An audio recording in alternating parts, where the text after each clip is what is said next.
નમસ્કાર મિત્રો, આજકાલ મોટાભાગના લોકોને એ જ પ્રશ્ન હોય છે કે દુઃખ કેમ ઓછું થતું નથી, મન શાંત કેમ રહેતું નથી, નસીબ સાથ કેમ નથી આપતું.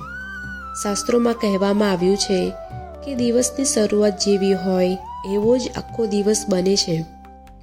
આ વિડીયોમાં હું તમને કહીશ સવારે ઉઠતા જ અત્યંત શક્તિશાળી 3 એવા કામ જે રોજ કરશો તો દુઃખ, ચિંતા અને નકારાત્મકતા ધીમે ધીમે દૂર થવા લાગશે.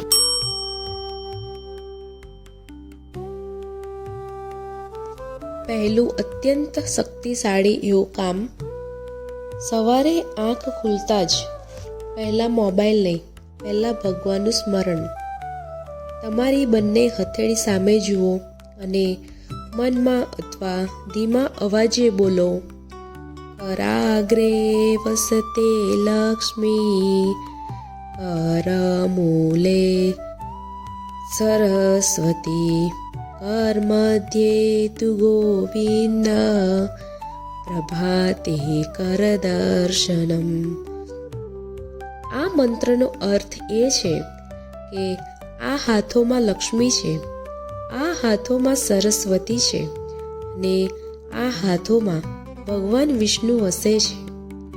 જ્યારે તમે રોજ સવારે આ ભાવથી દિવસ શરૂ કરો છો ત્યારે આત્મવિશ્વાસ વધે છે અને કર્મ શક્તિ જાગૃત થાય છે. હવે બીજું શક્તિશાળી કાર્ય, હવે પલંગ પર બેસી જાઓ અને રીઢ સીધી રાખીને આંખ બંધ કરીને 3 વાર ઊંડા શ્વાસ લેવાના છે. શ્વાસ લેતા મનમાં બોલો, હું શાંતિ લઈ રહ્યો છું. શ્વાસ છોડતા બોલો, હું ચિંતા છોડું છું. પછી ધીમા અવાજે ઓમ નમઃ શિવાય આ મંત્રનો 11 વાર જાપ કરો. આ નામ માત્ર શબ્દ નથી, આ એક શક્તિ છે જે મન, શરીર અને આત્માને શુદ્ધ કરે છે. રોજ સવારનો આ જપ દિવસભર મનને સ્થિર રાખે છે અને નકારાત્મક વિચારો દૂર કરે છે.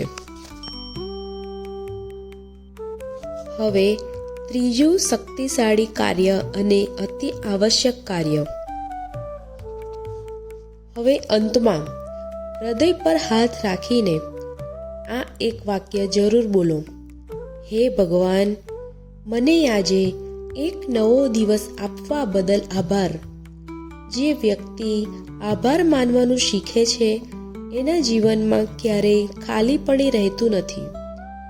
આ કૃતજ્ઞતા નસીબના દરવાજા ખોલે છે અને ભગવાનની કૃપા ઝડપથી મળે છે. જો તમે રોજ આ 3 કામ કરશો તો મન શાંત રહેશે, ચિંતા ઓછી થશે, દિવસ સકારાત્મક જશે, કામમાં સફળતા મળશે અને ધીમે ધીમે દુઃખ દૂર થવા લાગશે. મિત્રો, આ 3 કામ ખૂબ સરળ છે પણ એની શક્તિ ખૂબ મોટી છે. આ વિડીયો જો તમને થોડો પણ લાભ આપતી હોય તો કૃપા કરીને એક ભક્ત સુધી જરૂર પહોંચાડજો. ભગવાન તમને હંમેશા સુખી રાખે, શાંતિ આપે અને સદમાર્ગે ચલાવે. મિત્રો, જો તમને આ વિડીયો પસંદ આવ્યો હોય તો ચેનલને લાઈક, શેર અને સબસ્ક્રાઈબ કરજો. જય શિવ શંકર, જય સનાતન ધર્મ.